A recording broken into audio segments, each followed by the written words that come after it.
E hoje estamos de regresso a esta série descontinuada. Nós começamos a estudar sobre as Escrituras, sobre como as Escrituras chegaram até nós, sobre a razão pela qual ela é a Palavra de Deus. Depois estudamos já sobre o verdadeiro Deus, começando pelo Deus Pai. E mais recentemente, em abril, nós dedicámos a estudar sobre Jesus Cristo, sobre a sua divindade, sobre a sua humanidade, sobre a sua chamada como profeta, sacerdote e rei. Vimos isto em abril. E agora, novamente em junho, o objetivo é pelo menos de 2 em 2 meses estarmos a tocar doutrinas fundamentais para nós cristãos. E hoje vamos entrar numa nova doutrina. Porque não podemos falar sobre o Deus verdadeiro sem falar do Espírito Santo. Já falámos de Deus Pai, já falámos de Deus Filho, e hoje nós iremos falar do Deus verdadeiro, o Espírito Santo. Porque nós confessamos, como de seguida eu sei, porque eu sei a ordem do culto para hoje, vocês não sabem, mas eu sei, nós iremos cantar aquilo que nós confessamos como cristãos, logo de seguida ao sermão, confessando e confessamos o único Deus vivo e verdadeiro, o Deus Pai, o Deus Filho e o Deus Espírito Santo. E este último é uma das pessoas da Trindade mais mal compreendida, negligenciada e blasfemada, mais mal ignorada também no meio evangélico. E entendem-se que eu refiro-me aqui a evangélico como um termo para todos aqueles que creem no verdadeiro evangelho, nas verdadeiras boas notícias e ensinos sobre Jesus Cristo. Quem é Jesus Cristo e o que fez Jesus Cristo. Nas últimas décadas, o cristianismo evangélico tem cometido o enorme erro de negligenciar a divindade do Espírito Santo. Isto tem-se traduzido para nós como igreja uma tragédia e uma ruína para a igreja evangélica. Porque não experimentamos, nem estamos a experimentar nas nossas vidas e nas nossas igrejas a sua plenitude, o seu poder, o seu senhorio dentro da igreja. E por isso nós temos que substituir a ação poderosa do Espírito Santo por algo mais. E o que muitas vezes acontece na igreja evangélica, que para nós nos mantermos unidos e alegres aqui juntos, nós estamos a substituir o conhecimento e o poder verdadeiro do Espírito Santo, da ação do Espírito Santo na igreja, nós estamos a substituir por programas de todo o tipo. Nos enchemos de programas, de distrações, para animarmos um pouco mais para estarmos aqui reunidos. Quando, na verdade, a única coisa que necessitamos é de conhecer verdadeiramente o Espírito Santo e sermos cheios do Espírito Santo e do poder do seu Espírito Santo que nos visite. E não precisamos nada mais para amar a Deus todo o nosso coração e para estarmos aqui reunidos, cheios de alegria. Mas infelizmente a igreja evangélica tem ignorado a obra do Espírito Santo, o poder do Espírito Santo, e a tem substituído por muitas outras coisas, como programas, atividades. Não porque há nenhuma coisa errada nisso, nos programas e atividades, mas não são eles o fundamento da nossa fé. Que a nossa fé não é meramente palavras, mas é o poder de Deus. E hoje na igreja evangélica temos apenas meramente palavras e igrejas vazias do poder de Deus. Por isso é importante nós falarmos do Espírito Santo. Porquê é que nos falta poder? Porquê é que não é derramado sobre nós, sobre a sua igreja, o poder de Deus e apenas ficamos com meras palavras? Porque é importante, primeiramente, nós sabermos quem é o Espírito Santo. João capítulo 14. Vamos olhar para as palavras do nosso Senhor Jesus Cristo sobre o Espírito Santo.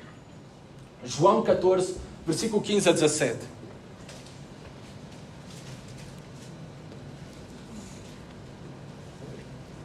João 14, 15 a 17.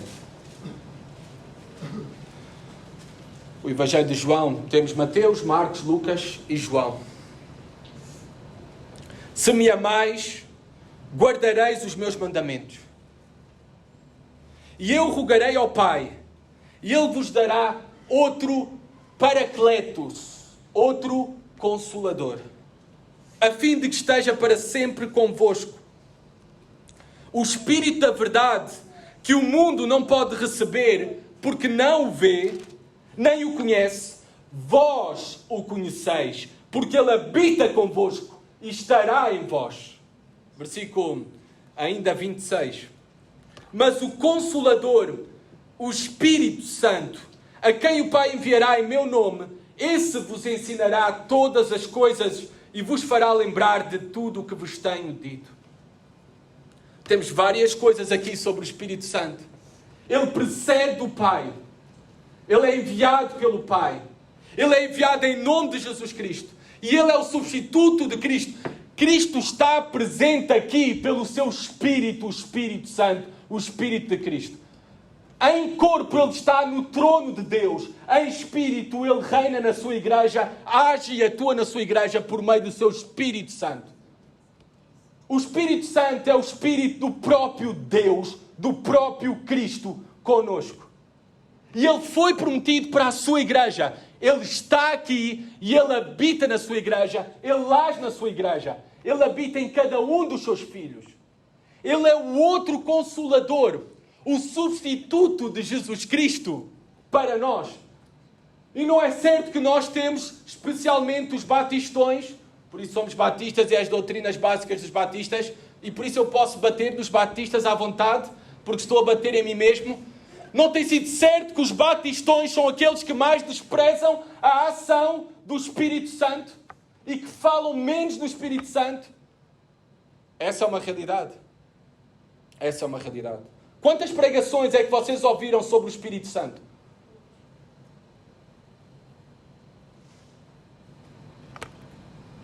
O Espírito de Cristo, o outro Consolador, o substituto de Cristo para nós. Cristo continua presente na igreja por meio do seu Espírito e Ele habita na sua igreja e Ele age na sua igreja. É isso que podemos aprender. É uma promessa e podemos aprender sobre o Espírito Santo para nós. E agora vamos tratar de responder ainda a esta pergunta: quem é o Espírito Santo?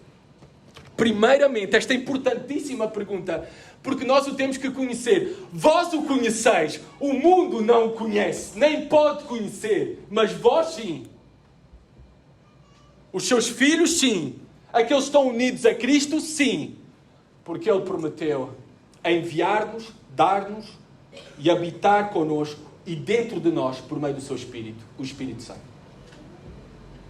E vamos responder a esta importantíssima pergunta da seguinte forma. Primeiramente, respondendo resumidamente sobre o que queremos a respeito do Espírito Santo. Os nossos credos, as nossas confissões e desta igreja também, vou projetar ali porque o texto é um pouco longo, então acho que é melhor visualmente para vocês terem o auxílio. Primeiramente, o Catecismo Nova Cidade define de uma maneira muito resumida o que é que nós queremos a respeito do Espírito Santo. Esta palavra catecismo, eu sei que em alguns evangélicos protestantes ela provoca comichão. Aliás, nós tivemos aqui uma família connosco que, por nós começarmos a estudar o catecismo, falaram comigo que não queremos nenhuma associação com católicos, então nós vamos sair da igreja. Tentei explicar o que era catecismo, o significado da palavra, o que é que consiste, mas não foram convencidos por isso. Não tem nada a ver com catolicismo. Catecismo. Catecismo, catequizar é ensinar. E é um método de ensino de perguntas e respostas. Um método de ensino muito eficaz de perguntas e respostas. E memorização. É isso que é catecismo. Não tem nada a ver com catolicismo. Nem na palavra, nem no significado da palavra, nem gramaticalmente, nem na prática, nem em teologia. A minha preocupação é aquilo que ensinamos está de acordo à palavra de Deus ou não? Agora, se não quer chamar catecismo e quer chamar perguntas e respostas, nós apenas, em vez de usar 3 palavras, usamos uma, catecismo. Que é perguntas e respostas. Mas pronto, não vos quero convencer sobre a palavra catecismo, isso não é o mais importante, mas sobre o ensino do mesmo.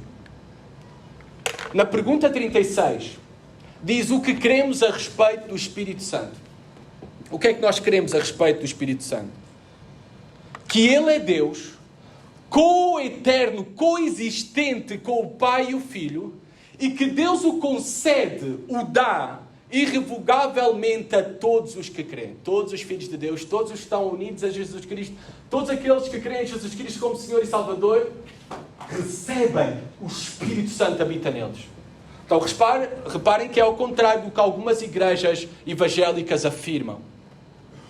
Que afirmam que tu necessitas de um batismo do Espírito Santo. Esse batismo do Espírito Santo efetivamente acontece no momento em que tu crês. O batismo do Espírito Santo não tem nada a ver com falar em línguas. O batismo do Espírito Santo, a habitação do Espírito Santo, tem a ver no momento em que tu crês, em que tu nasces de novo, em que tu és unido a Jesus Cristo. Aí todos recebem o Espírito Santo, porque na igreja não há crentes de primeira e crentes de segunda. Ou somos filhos ou não somos. E se somos filhos, todos nós temos o Espírito Santo. Todos nós temos o Espírito Santo. Não há crentes de primeira nem crentes de segunda. O que é que diz a nossa declaração de fé como igreja? Um pouco mais longa. Se eu conseguir avançar. Ou o Thomas mexeu aí no computador e não me deixa avançar. Eu acho que foi isso que aconteceu. Ou foi o Thomas ou foi o Rui Pedro. Algum dos dois foi. Podem só avançar aí, por favor, ajudar-me. Sobre o poder do Espírito Santo. A nossa declaração de fé afirma, enquanto vai ser lá projetada, porque o texto é longo, então eu gostava que vocês acompanhassem. Vocês estão numa... A primeira parte não está? Tá, ok. A letra está muito pequena, não é? Ok. Acompanhem audivelmente.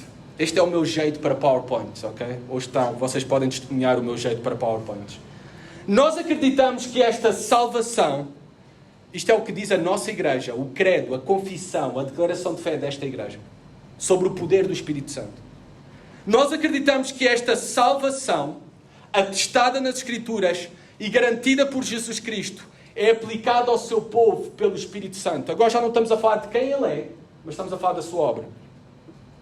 Enviado pelo Pai e o Filho, o Espírito Santo glorifica ao Senhor Jesus Cristo e como o outro Paracleto, ou Consolador, está presente com e dentro dos crentes. Eu paro aqui porque muitos hoje negligenciam a igreja local. Eu posso ir uma vez por mês, não perco nada também. Vou de vez em quando, vou ouvindo umas coisas, aí negligenciam a igreja local. Reparem, o Espírito Santo está dentro e com a igreja. Querem estar próximos da ação de Deus, da ação do Espírito Santo? Estejam com a igreja. Aqui há a ação, o agir do Espírito Santo. Ao privar-se isto, privas-te a ti, aos teus filhos, da ação do Espírito Santo, que ela acontece na igreja, nos relacionamentos da igreja. É isto que nós queremos. É isto que diz a palavra de Deus, sobretudo. Ele convence o mundo do pecado, justiça e julgamento. E através do seu trabalho poderoso e misterioso, regenera espiritualmente pecadores mortos, acordando-os para o arrependimento e fé nele, são batizados numa união com o Senhor Jesus, de modo que são justificados diante de Deus, somente pela graça, através da fé, somente em Jesus Cristo. E falta só uma pequena parte. Pela atuação do Espírito, os crentes são renovados, santificados e adotados na família de Deus. Eles participam da natureza divina e recebem os seus dons distribuídos soberanamente. Cremos que o Espírito Santo é o pagamento inicial da herança prometida e nesta era habita, guia, instrui, capacita, aviva e autoriza os crentes à vida e serviço à semelhança de Cristo. É isso que nós queremos sobre o Espírito Santo. Quem Ele é e o que Ele faz. Resumida nestas palavras, ainda que eu sei que a nossa declaração de fé não é assim tão resumida. Agora, vejamos mais detalhadamente a importância de estudar o Espírito Santo. Agora vamos mergulhar um pouco mais nos detalhes. Quem Ele é, a sua importância de estudar, a sua relação com o Pai e o Filho e como Ele aplica a obra redentora, a obra de salvação de Cristo ao homem. Primeiramente, vamos olhar então para a importância do Espírito Santo. O Espírito Santo é importante e se estão a tomar notas, o Espírito Santo é importante primeiramente porque Ele é plenamente e verdadeiramente Deus. Na relação eterna dos três, Deus Pai, Deus Filho e Deus Espírito Santo, João 15, 26 diz que o Espírito procede do Pai. Nesse sentido, o Espírito vem do Pai. Agora, reparemos que Cristo também precede do Pai. Cristo vem do Pai. E com isto não afirmamos, nem a Bíblia afirma tal coisa, quer afirmar tal coisa, que é uma relação, esta relação que Ele é criado por Deus, que Ele foi criado por Deus. Não. Que Ele passou a existir no tempo e no espaço. Não. Ele é o eterno Deus, Ele é o próprio Deus. Apenas na Trindade, este relacionamento na mordomia da salvação, da obra redentora, o Espírito Santo, Ele precede do Pai porque Ele submete-se ao Pai. Ele faz a vontade do Pai, porque Ele é o próprio Deus fazendo a sua vontade. Não quer dizer que é inferior ao Pai, não quer dizer que foi criado pelo Pai, mas aponta apenas para esta ordem relacional e pessoal na Trindade. É isto que quer dizer. Ele é a terceira pessoa da Trindade, ou triunidade. Deus Pai, Deus Filho e Deus Espírito Santo. É a terceira pessoa da Trindade, igual ao Pai e igual ao Filho. Na sua essência, em toda a sua plenitude, em todos os seus atributos. E há vários textos na palavra que revelam, proclamam e testemunham esta mesma igualdade. Por exemplo, também nós sabemos o famoso texto, vamos a Mateus. Mateus, que é o primeiro livro do Novo Testamento, 28, 19. Na grande comissão do nosso Senhor Jesus Cristo, em que Ele nos dá a sua igreja para fazer discípulos de todas as etnias, todas as nações. Depois manda, e aqui a primeira ordenança, batizando-os. E reparem o que diz Jesus Cristo. Em que nome devemos batizar? Mateus 28, 19. Em nome do Pai e do Filho e do Espírito Santo. Em nome dos três, porque os três são Deus. Coexistem, coiguais. Os três são Deus. Em nome do Pai, do Filho e do Espírito Santo. Então, preceder do Pai não implica inferioridade ou criação. Está bem? Apenas se refere à ordem relacional e pessoal da Trindade. E especificamente na mordomia da salvação. Outro texto para comprovar o que eu estou a dizer, e há muitos outros textos, obviamente não podemos ler todos, apenas uns poucos e brevemente. 2 Coríntios 13, vocês não têm que ler, mas Paulo termina a sua carta assim, com uma bênção final. A graça do Senhor Jesus Cristo e o amor de Deus, então Deus Filho, o amor de Deus, Deus Pai, e a comunhão do Espírito Santo sejam com todos vós. Reparem aqui nesta bênção final do apóstolo Paulo, como ele confessava como o único e verdadeiro Deus, Deus Pai, Deus Filho e Deus Espírito Santo. Por outras palavras, tudo o que Deus é, o Espírito Santo é. Tudo o que Deus faz, o Espírito Santo faz. Já que em todas as obras de Deus, tanto as obras da criação, como as obras da providência, como a obra da redenção, da salvação, todas as três pessoas trabalham inseparavelmente. Pois só há um Deus. Inseparáveis. Só há um Deus. Como os teólogos afirmam, aqui um pouco de teologia e de linguagem de teólogos que só complicam, tá bom? Mas eles afirmam que a Trindade é indivisível. Fiquem com a minha palavra, inseparável. Acho que será mais fácil. Isto é uma doutrina que significa, que defende, é uma doutrina das Escrituras, que é a doutrina que os teólogos chamam de doutrina das ações inseparáveis ou obras inseparáveis, indivisíveis da Trindade.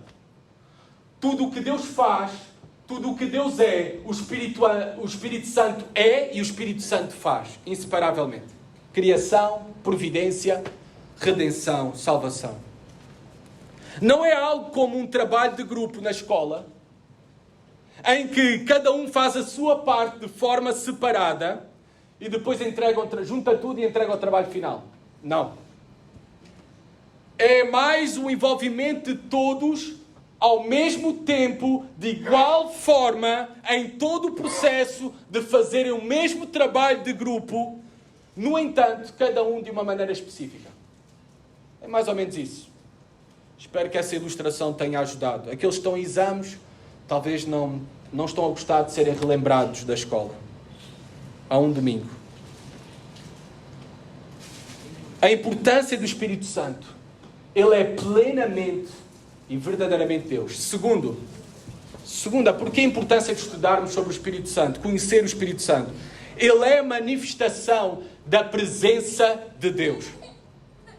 Sem a habitação do Espírito de Deus, em cada crente, individualmente, encorajando, consolando, ensinando, etc., nós teríamos a tendência em pensar em Deus Pai como alguém muito transcendente e distante de nós. O mesmo também ocorreria com Jesus Cristo, ao pensarmos em Jesus Cristo como alguém que viveu há cerca de 2000 anos atrás, mas é distante a nós. Mas com o Espírito Santo, Deus se torna pessoal para nós. Emmanuel, Deus conosco. O Espírito Santo aproxima-nos de Deus. Torna Deus pessoal para nós. Ele assegura-nos da sua presença porque Ele habita em nós e dá testemunho da sua presença dentro de nós. E do seu poder com a Igreja, na sua ação poderosa com a Igreja. Ele aproxima-nos de Deus, torna Deus pessoal para nós, o Espírito Santo. Terceira razão pela qual a importância de estudarmos o Espírito Santo. Ele está atuando também de uma maneira específica e especial desde o dia de Pentecostes. Atos 1:8. Depois dos Evangelhos. Atos 1:8. Então temos Mateus, Marcos, Lucas, João e temos Atos 1:8.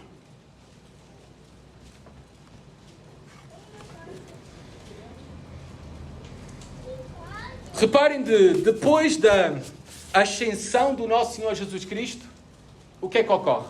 Depois da ascensão do nosso Senhor Jesus Cristo aos céus. Atos 1:8. Esta promessa que vai se cumprir nos capítulos à frente através do dia de Pentecostes. Ele prometeu antes de ascender, e quando ascende, depois vem o Espírito Santo, dia de Pentecostes. O começo da igreja. No capítulo 2. Estudámos isso há uns domingos atrás, no aniversário da igreja, com o pregador convidado. Mas aqui reparem a promessa do nosso Senhor Jesus Cristo, antes mesmo de ascender aos céus. Mas recebereis poder ao descer sobre vós o Espírito Santo, e sereis minhas testemunhas, tanto em Jerusalém, como em toda a Judeia e Samaria, e até aos confins da terra. O poder de uma igreja é o Espírito Santo. E necessitamos da manifestação do seu poder nas nossas vidas, na igreja e através da igreja, por meio do seu Espírito Santo, que foi prometido pelo próprio Cristo a nós. Recebereis poder. Poder. E nós vemos ao longo do livro de Atos a história do começo da igreja, é uma história de poder. Por isso um professor meu no mestrado não chamava Atos dos Apóstolos, chamava Atos do Espírito Santo. Era assim que se chamava, nas nossas Bíblias está Atos dos Apóstolos. E este meu professor, de uma maneira muito correta até, chamava Atos do Espírito Santo. A obra poderosa do Espírito Santo, por meio dos apóstolos, por meio da igreja. E nós vemos então que alguns chamam esta era da igreja, a era em que nós estamos, a era do Espírito Santo. Esta é a era do Espírito Santo. Ora, deixem-me dizer que eu não gosto muito deste tipo de catalogação. Pois é semelhante àqueles também que dizem que Deus era um Deus de ira no Antigo Testamento e agora Deus é um Deus nesta era de graça. E os mesmos que afirmam tal coisas, além de estarem errados, eles passam também uma imagem errada que separa e divide Deus e nos apresenta como que há dois tipos de Deus, ou neste caso ao afirmar que esta é a era do Espírito Santo, que há uma divisão da Trindade. Não há uma divisão da Trindade. É o Espírito de Deus e o Espírito de Cristo conosco. Agora, é importante estudarmos o Espírito Santo porque há uma obra específica neste tempo do Espírito de Deus em nós como substituto de Cristo. Depois de Cristo ascender aos céus, tal como prometeu, Ele enviou o seu Espírito Santo. E é agora Ele que, na mordomia da salvação e da sua aplicação para os homens, Ele está na linha da frente, em destaque nesta era da Igreja. Capítulo 2 de Atos. Reparem isso, como vemos a ação do Espírito Santo. É Ele que está na linha da frente e em destaque nesta era agora da Igreja. Capítulo 2, versículo 1. Ao cumprir-se o dia de Pentecostes, estavam todos reunidos no mesmo lugar. De repente veio do céu um som como de um vento impetuoso e encheu toda a casa onde estavam assentados. E apareceram distribuídas entre eles línguas como de fogo e pousou uma sobre cada um deles. Todos ficaram cheios do Espírito Santo e passaram a falar em outras línguas, segundo o Espírito lhes concedia que falassem. Reparem o poder do Espírito Santo a habitar os apóstolos e habitando a igreja. Versículo 33, ainda de Atos 2. Exaltado, pois, à destra de Deus, tendo recebido do Pai a promessa do Espírito Santo, derramou isto que vedes e ouvis. Cristo está sentado à destra de Deus, mas deixou-nos outro substituto, outro consolador de uma maneira específica, é o Espírito Santo agora que atua na igreja, na mordomia da salvação e na sua aplicação aos homens. Vemos então que o Espírito Santo, ele age na igreja, e por isso, como eu disse há pouco, afastar-se da igreja é afastar-se da ação do Espírito Santo. Eu volto a repetir. Afastar-se da igreja é afastar-se da ação do Espírito Santo. Porque Ele é quem torna a vida cristã, a igreja, não apenas numa vida de palavras, mas numa vida de poder. É Ele, o Espírito Santo, que torna a vida cristã, a igreja, não apenas numa ideia, mas numa experiência real e poderosa com Deus. É o Espírito Santo. A importância do Espírito Santo e da sua obra. Agora, a natureza do Espírito. Algumas coisas já falámos e vamos só reforçar elas. Obviamente estavam contidas na nossa declaração de fé, mas para que fique para todos claros, a natureza, para todos isto claro, vamos olhar para a natureza do Espírito Santo. Primeiro, ele é um espírito e não é uma matéria. Isto aqui é matéria. Isto é matéria. Isto não pode atravessar uma parede. O Espírito Santo, ele é um espírito e não matéria. Por isso é que ele pode atravessar paredes, por isso é que ele pode atravessar a matéria e viver dentro de nós. Porque ele não é matéria. Ele é espírito. Ele é espírito. Ele é reconhecido como Deus. Ele é reconhecido como Deus, por exemplo, por Pedro, Atos 5, 13 e 4. Então disse Pedro: Ananias, porquê encheu Satanás teu coração para que mentisses ao Espírito Santo, reservando parte do valor do campo? Então reparem aqui, diz que Ananias mentiu ao Espírito Santo na sua oferta, porque disse que tinha dado a totalidade da venda da sua propriedade e não deu a totalidade, só deu metade. Então Pedro diz que mentiste ao Espírito Santo. Mas reparem o que diz Pedro no versículo 4. Conservando porventura não seria teu? e vendido não estaria em teu poder? Olha, era tua propriedade, tu fazias muito bem aquilo que querias fazer com ela. Agora, não era para ser hipócrita e aparentar piedade e generosidade e uma grande ação em favor de Deus e da igreja, vendendo a tua propriedade e oferecendo. Não pediram isso a Ananias. Ninguém pediu, nem Deus pediu. Ele apenas quis aparentar. Como, pois, assentaste, continuação do versículo 4, como, pois, assentaste no coração este desígnio? Não mentiste aos homens, mas a Deus. Reparem, no versículo 3 fala do Espírito Santo, no versículo 4, mentiste a Deus. Ele é reconhecido como Deus por Pedro, por Paulo. Eu vou ler só um texto para comprovar isso em 1 Coríntios 3, 16. Não sabeis que sois santuário de Deus e que o Espírito de Deus habita em vós. Sois morada de Deus. E essa morada de Deus é o Espírito Santo. Espírito Santo e Deus são a mesma pessoa. Ele é reconhecido como Deus. Então ele é Espírito, a natureza do Espírito Santo, ele é Espírito, ele é Deus, é o próprio Deus. Ele possui os mesmos atributos que Deus. Em 1 Coríntios, já que estamos aqui, no capítulo 2, o Espírito Santo é-nos apresentado como aquele que é omnisciente, que sabe todas as coisas. Versículo 10, mas Deus nulo revelou pelo Espírito, porque o Espírito a todas as coisas prescruta, até mesmo as profundezas de Deus. Por qual dos homens sabe as coisas do homem, senão o seu próprio Espírito que nele está? Assim também as coisas de Deus ninguém as conhece, senão o Espírito de Deus. O Espírito de Deus conhece todas as coisas, como o próprio Deus, ele é omnisciente, ele possui os mesmos atributos que Deus, o Pai. Lucas 1,35 vai dizer que ele é omnipotente. Ele tem todo o poder de realizar todas as coisas. Só Deus é que é todo poderoso. Só Deus é quem tem o poder para realizar todas as coisas. Reparem, Lucas 1,35, respondeu-lhe o anjo, descerá sobre ti o Espírito Santo e o poder do Altíssimo te envolverá com a sua sombra. Por isso também o ente santo que há de nascer será chamado Filho de Deus. Ele é omnipresente, ele é omnipotente, ele tem todo o poder, é o poder do Altíssimo, o Espírito, por meio do seu Espírito.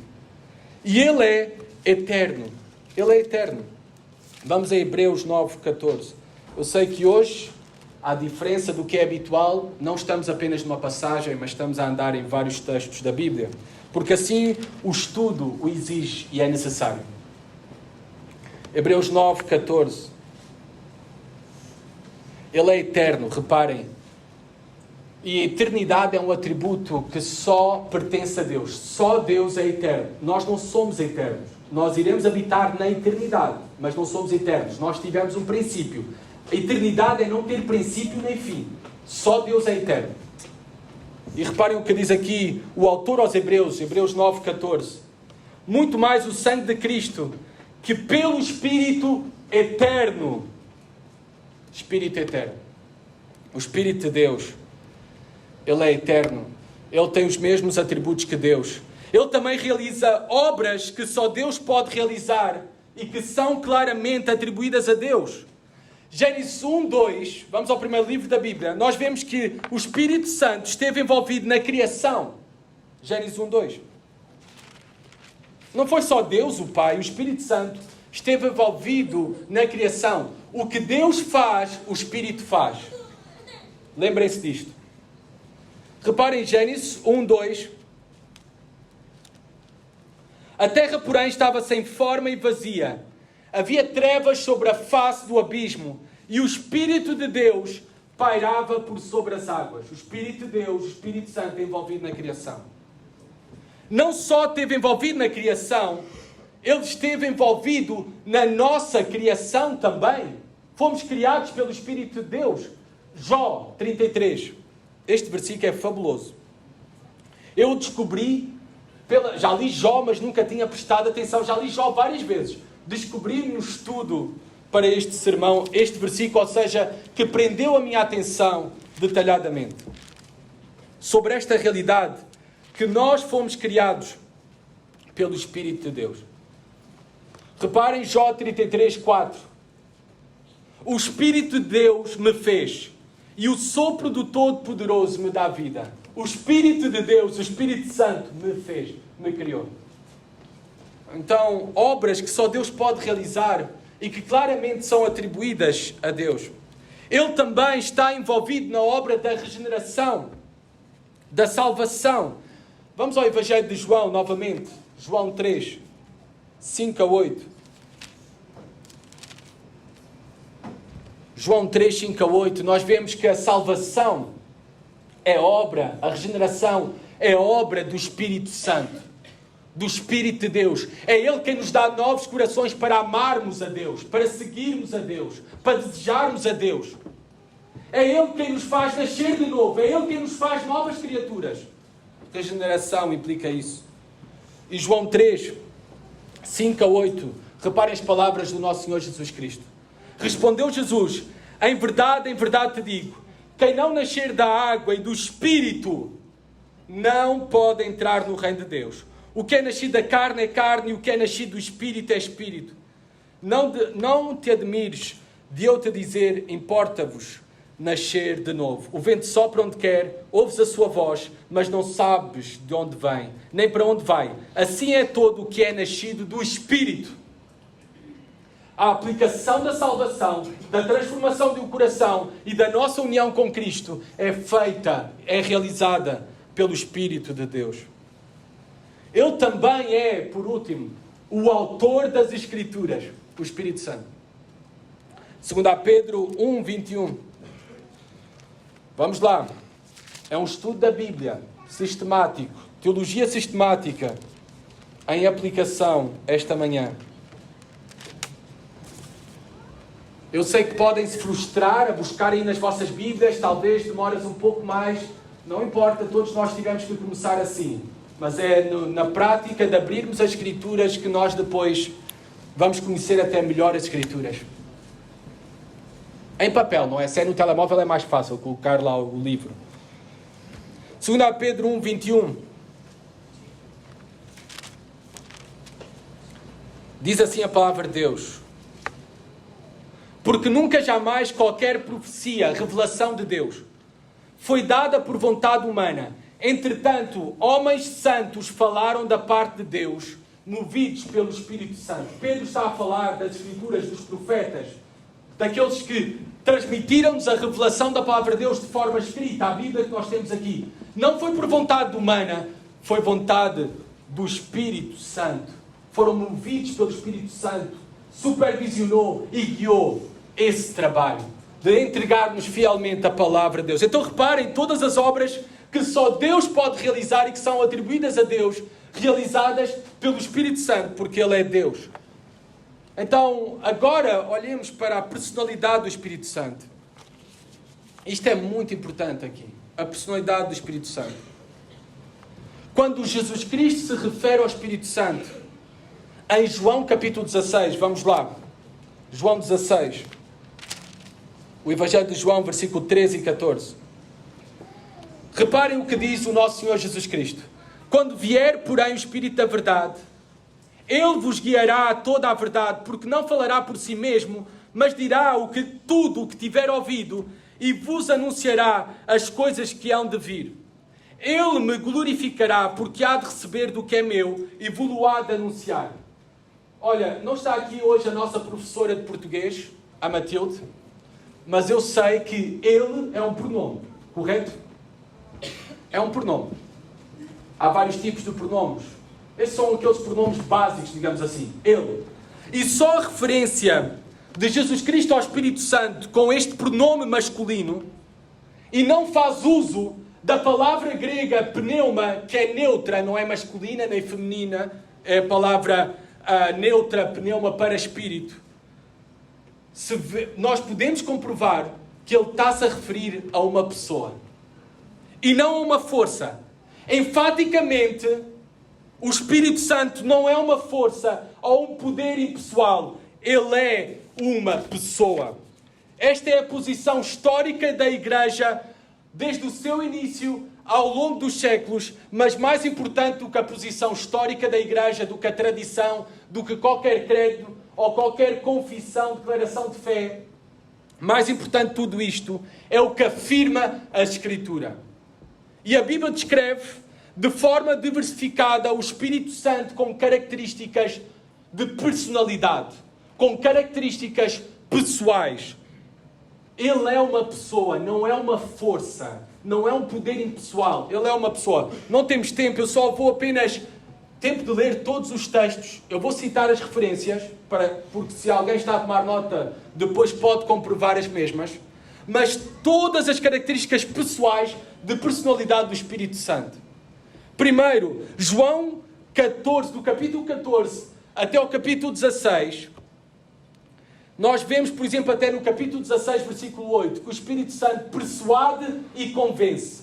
Porque ele é uma pessoa, tem essa capacidade. Tem personalidade.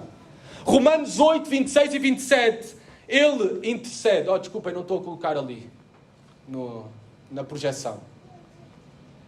Ele intercede. Ele também dá testemunha. Aí podem ver. Ele também clama.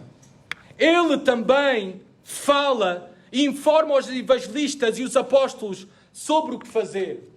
Ele tem uma mente, Romanos 8, 27, e trabalha connosco de forma que usemos a nossa própria mente, a nossa própria inteligência.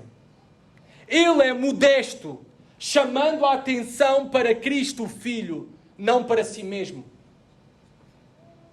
Isto é características pessoais, características da personalidade. Ele é quem invoca a confissão que Jesus é Senhor, 1 Coríntios 12, 1 a 3. Ele é invisível, pois ele não compartilha da nossa natureza. Ele é espírito, não é matéria. Por isso é que ele também pode atravessar a matéria e habitar dentro da matéria, habitar dentro de nós. Ele tem vontade própria. Aqui, 1 Coríntios 12, ele concede a cada um dos cristãos os dons espirituais que ele entende conceder a cada um. Tem uma vontade própria. E por último, uma característica da personalidade de ser uma pessoa, ele tem emoções. Nós podemos entristecer o Espírito Santo. Efésios 4, 30. Não entristeçais o Espírito Santo.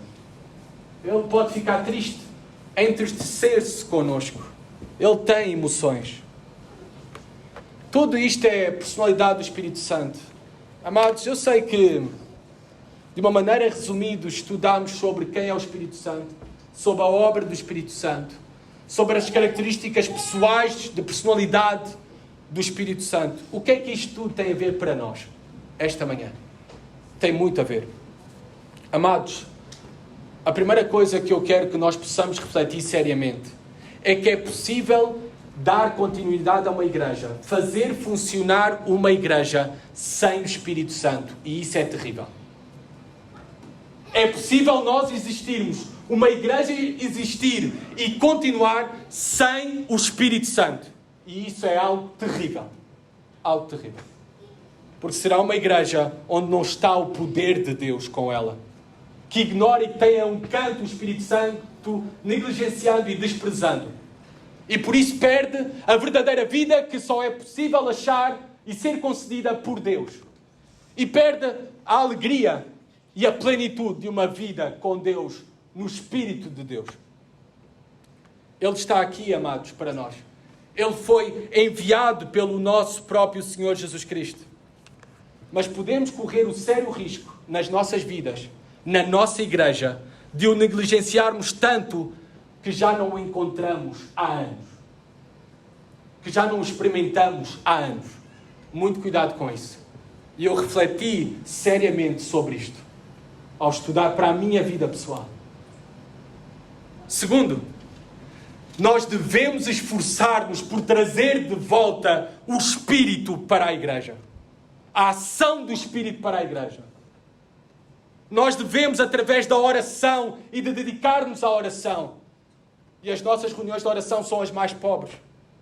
Nós devemos dedicar-nos à confissão, à obediência a Deus, até que o Espírito Santo assuma o controlo absoluto dos nossos lares, das nossas vidas, dos nossos cultos, dos nossos serviços, de tudo, de tudo. É isso que devemos esforçar-nos para viver desta forma, buscando a Deus sinceramente, em oração, confissão, obediência, submetendo-nos em tudo e plenamente ao Espírito Santo. Também que nós tenhamos como alvo, nós vimos, Efésios 4:30, que é possível entristecer o Espírito Santo. É possível.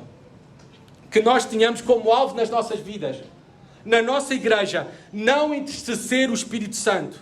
Não entristecer o nosso Senhor, o nosso Pai. E isso é possível fazer porque Ele é uma pessoa. É possível deixá-lo triste porque Ele é uma pessoa, mas mais do que isso. Pensem comigo, porquê é que é possível o Espírito Santo ficar triste connosco? Porquê é que é possível o próprio Deus ficar triste connosco? Porque Ele nos ama.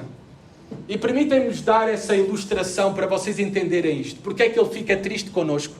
E porquê é que a sua tristeza é um sinal que Ele nos ama profundamente? Pensem nos vossos filhos adolescentes. Talvez o teu filho com 16 e 17 anos. Ele pediu para sair com os amigos.